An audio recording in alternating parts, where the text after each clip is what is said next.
শুভ সন্ধ্যা। আমি পুবালি। শূন্য থেকে শুরু নতুন একটা ব্লগে তোমাদের আবারও ওয়েলকাম। সবাই নিশ্চয়ই খুব ভালো আছো। আজকে মানালিতে ডে 2। আজকে আমার চোখ দিয়ে তোমাদেরকে ঘুরিয়ে নিয়ে আসবো রোটাং পাস। চলো শুরু করা যায় ব্লগটা। সকাল সকাল ঘুম থেকে উঠে একটা ফ্রেশ মর্নিং, খুব সুন্দর লাগছিল। সকাল সকাল একটা ব্ল্যাক টি নিয়ে জাস্ট বসে পড়েছিলাম আর বাইরের এই মনোরম দৃশ্যটাকে জাস্ট উপভোগ করছিলাম।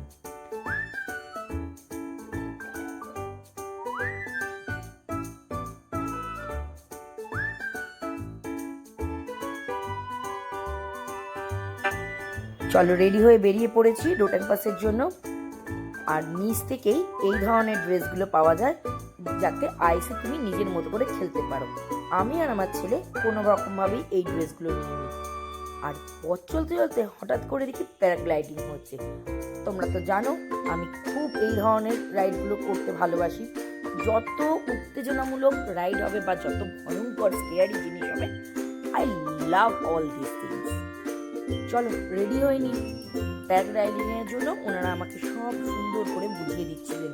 হ্যাঁ, তার আগে একটা বন্ড সাইন করিয়ে নিয়েছি, যদি কোনো ক্ষয়ক্ষতি হয় সেটার পুরো জিম্মেদারি আমাদের উপরেই।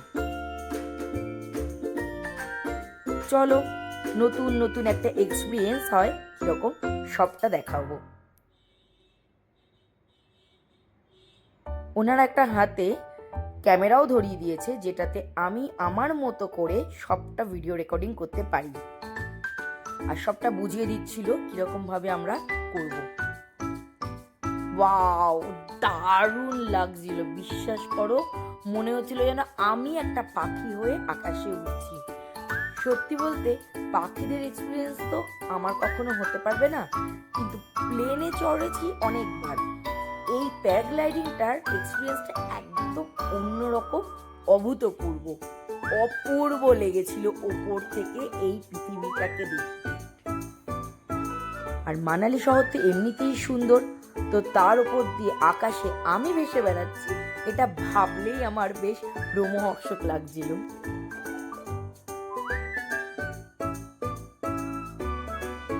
চলো, অনেক আনন্দ করা হয়েছে, এবার এগিয়ে যেতে হবে জিরো পয়েন্টের দিকে। আর জিরো পয়েন্টের দিকে যত এগিয়ে যাচ্ছি তত শুধু সাদা আর সাদা। গাছের তো চিহ্ন মাত্র নেই, কিন্তু মনে হচ্ছে পাহাড়টাকে কেউ সাদা চাদরেই মুড়িয়ে ফেলেছে।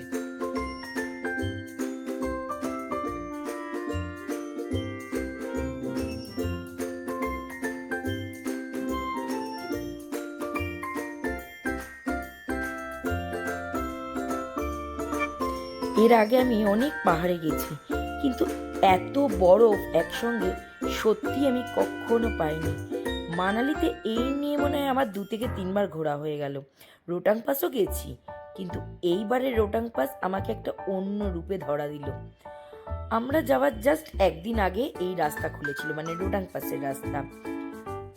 কারণ এত বরফ পড়েছিল, এই রাস্তাগুলো পরিষ্কার করে না করলে কোনো গাড়ি যেতে পারছিল না। রোটাং পাস আপনারা জানেন মাঝে মাঝেই বন্ধ হয়ে যায় বরফ পড়ার কারণে। আমি খুব লাকি ছিলাম যে রোটাং পাসের রাস্তাটা আমরা খোলা পেয়েছিলাম। আর শুধু খোলা পাইনি, এত সুন্দর অপূর্ব দৃশ্য আমার চোখে ধরা পড়লো। শুধুমাত্র আমি নিজেকে লাকি মনে করি তার জন্য।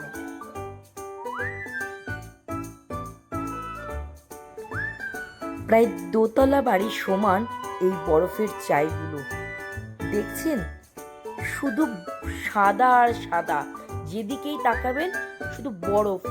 মানে কি যে অপূর্ব এই দৃশ্য, সত্যি হয়তো ক্যামেরা বন্দি করতে পারবো না।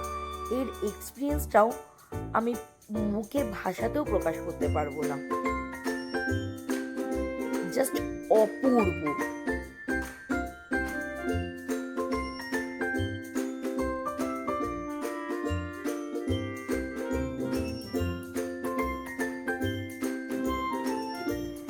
এই বরফের চাই দেখে নিজেকে আর কন্ট্রোল করতে পারলাম না। গাড়ি থেকে নেমে পড়ে বেশ কিছু টুকটাক করে ফটোও তুলে ফেললাম। গাড়ি যাওয়ার কারণে এই সাদা বরফগুলো খুব নোংরা হয়ে যাচ্ছে, দেখছেন? পলিউশন বলুন বা কাদার বলুন, তাতে আস্তে আস্তে বরফগুলো কালো হয়ে গেছে।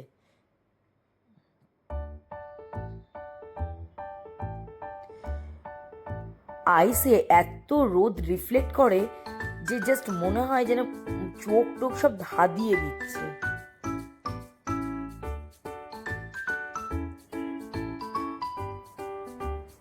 তো অপূর্ব অপূর্ব লাগছে, দু সাইডে এত বরফ আর তার মাঝে আমি দাঁড়িয়ে আছি। আমি ভাবতেই পাচ্ছি না আমি এত বরফ দেখতে পাবো।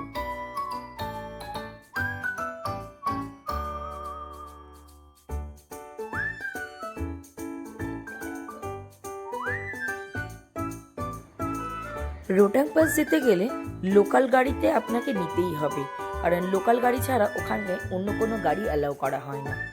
আর আমরা যেদিন গেছিলাম সেদিন আমাদের রোটাং পাস পৌঁছতে প্রায় 4 ঘন্টা লেগে গেছিল। আসলে একটুখানি ঠান্ডা বলুন বা একটু আনন্দ নেওয়ার জন্য সবাই এখন পাহাড়েই বেশি ভিড় করে। আর সামার ভ্যাকেশন মানে সবাই পাহাড়েই দৌড়াবে, কারণ নিচে যা গরম, একটু আনন্দ আর একটু ভালো লাগার জন্য সবাই পাহাড়। ড্রাইভার দাদা আমাদের পথ চলতে চলতে বললো, এই যে এত বরফ দেখছেন, এই বরফ বলতে মাত্র 10 দিনও সময় লাগবে না, 10 দিনের মধ্যেই সব এরা নিচে নেমে পড়বে জল হয়ে। সত্যি একেই বলে মনে হয় গ্লোবাল ওয়ার্মিং। আর গ্লোবাল ওয়ার্মিং এর জন্য তো আমরা নিজেরাই নিজেদেরকে দায়ী করি না এখন। পাহাড়ে গিয়ে আমি যা দেখলাম, সবাই যেভাবে অত্যাচার করছে। ঘুরতে গেছো, নিজের জায়গাকে সুন্দর করে গুছিয়ে রাখো, তা না, যে যা পারছে বোতল ফেলে দিচ্ছে, প্যাকেট ফেলে দিচ্ছে। নিজেদের দেশ, নিজেদের সুন্দর ট্রাভেল করার জায়গা, সেটাকে যদি আমরা নিজেরাই একটু পরিষ্কার করে রাখি তাহলেই খুব সুন্দরভাবে পরিষ্কার থাকে। যতই হোক, নিজের ঘরের মধ্যে তো আমরা কেউ আবর্জনা ফেলি না, কেউ সেটা ভাবেই না। সবাই সবার মতো করে চলে আর ভাবে এটা রাস্তা। যাই হোক, এরকম একজন দুজন ভাবলে তো আর চলবে না, সবাইকে এরকম পজিটিভ থিঙ্কিং করতে হবে, তবেই যদি আমরা আমাদের জায়গাকে পরিষ্কার রাখতে পারি।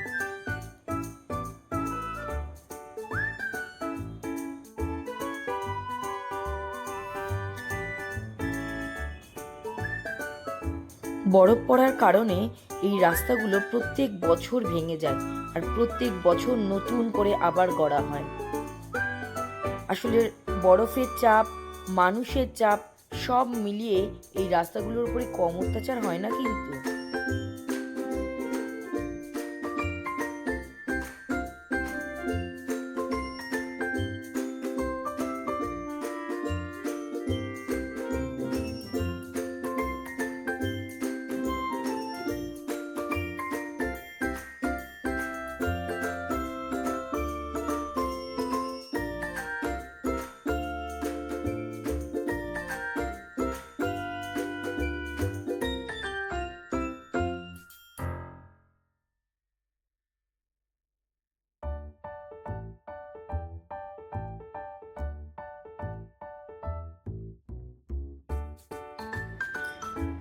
পৌঁছে গেছি 0 পয়েন্টে, আর এখানে এসে তো যেদিকেই তাকাচ্ছি শুধু সাদা আর সাদা।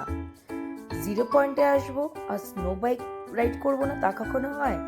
তো তাতে আমি আর আমার ছেলে দুজনেই চড়ে গেছিলাম স্নো বাইক রাইড করতে। এর এক্সপিরিয়েন্সটা জাস্ট ভাষায় প্রকাশ করা যাবে না, অসম্ভব সুন্দর।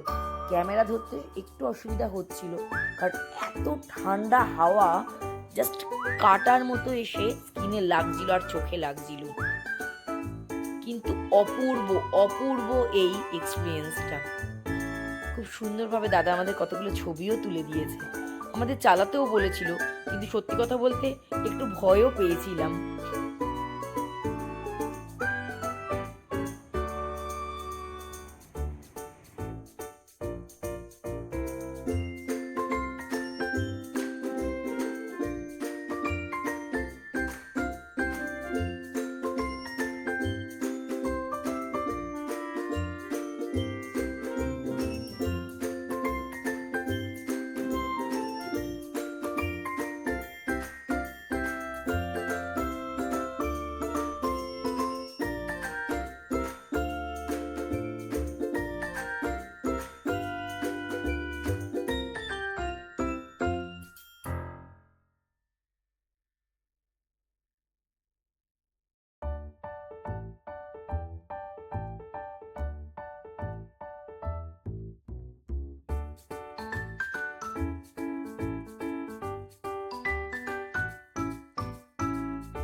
এই ইয়াকগুলোর গা দিয়ে এত বাজে গন্ধ বেরোচ্ছিল যে এদেরকে চড়ার ঠিক সাহস দেখাতে পারলাম না। তার বদলে আমরা কনসেন্ট্রেট করলাম বরফে বসে ম্যাগিতে।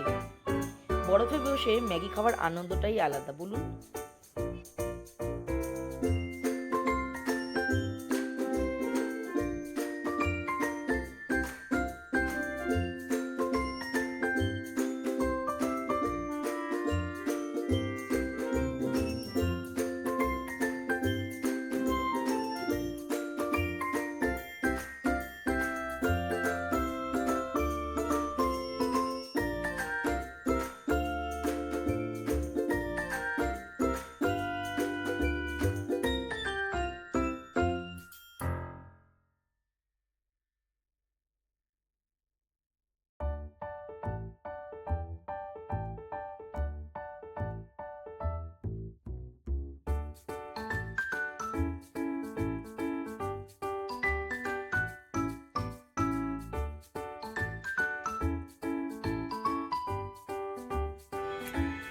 এই আইস ওয়ালের জন্য রাস্তাগুলো কত সরু হয়ে গেছে দেখুন।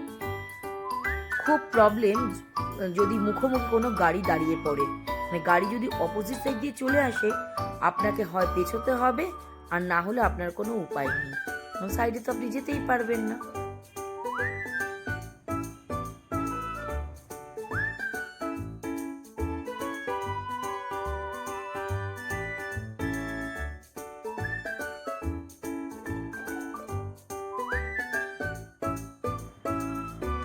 নামতে নামতে কতগুলো ওয়াটারফলস দেখলাম যে বলে বোঝাতে পারবো না। কি সুন্দর এই ওয়াটারফলস গুলো দেখুন, হুড়ুর করে গলে যাবে এই এত বড় 10 দিনের মধ্যে, ভাবা যায়? এত বড় বড় ওয়াল সব গলে নেমে যাবে, এখনই কি স্পিডে জল নামছে দেখুন। খুব সুন্দর কতগুলো ওয়াটারফলস তৈরি হয়েছে। এটাই তো পাহাড়ের আসল সৌন্দর্য, বলুন।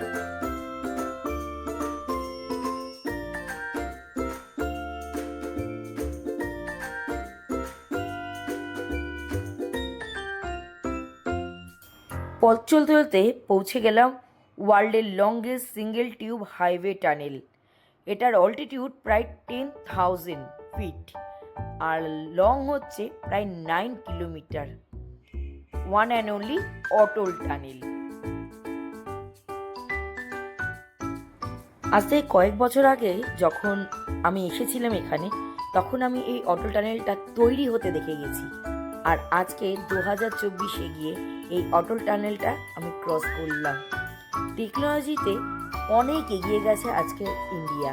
কি সুন্দর যে বানিয়েছে, এর ভেতর দিয়ে যারা না গেছেন তারা ঠিক বুঝতে পারবেন না। হোটেলে ফিরে নিজেরা নিজেদের মতো করে একটু নাচানাচি করে আনন্দ করে নিলাম। ওই আর কি, সারাদিনের স্ট্রেস আর খিদে বাড়াতে হবে না, এবার তো খাবার পালা, ডিনার করার সময় এসে গেছে। তো নিজেরা নিজেদের মতো করে একটু আনন্দ করে ডিনার নিতে চলে গেলাম।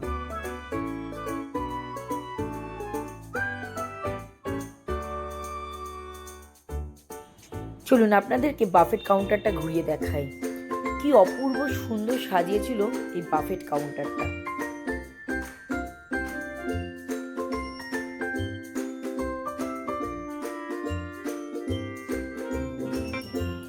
আপনাদের আগের ব্লগেই কথা দিয়েছিলাম বাফেট কাউন্টারটা ঘুরে দেখাবো ব্রেকফাস্ট বা ডিনারের টাইমে।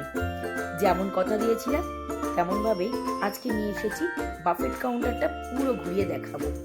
এখানে ফ্রেশ সবজি আর ফ্রেশ সব কিছু দিয়ে এত সুন্দর বিভিন্ন পদ দিয়ে সাজানো ছিল যে কি বলবো। আর সঙ্গে লাইভ কাউন্টার, মানে নান পাস্তা যা চাইবেন ওনারা লাইভলি বানিয়ে দেবে ফ্রেশভাবে, এত সুন্দর। আর সব থেকে বড় কথা, এখানে অনেকেই বাচ্চা নিয়ে এসেছে, সেই বাচ্চাদের জন্য যাতে খাওয়ার কোনো অসুবিধা না হয় একদম ঝাল ছাড়া খিচুড়ি পর্যন্ত রেডি করা। প্রচুর বয়স্ক মানুষ আছে, যাদের দাঁতের প্রবলেম আছে, তাদের জন্য এই খিচুড়ি প্রোভাইড করা হয়। আমার তো এই আশাপুরি হোটেলটা খুব ভালো লেগেছিল, যেমন খাওয়া দাওয়া তেমনি এদের ম্যানেজমেন্ট আর তেমনি রুমগুলো খুব সুন্দর। আমি সব কিছুটা আমার ডেসক্রিপশন বক্সে দিয়ে দেবো। আপনারা যদি কেউ চান এই আশাপুরি ভিলেজে আসতে, প্লিজ এখান থেকে একটুখানি চেক করে নেবেন।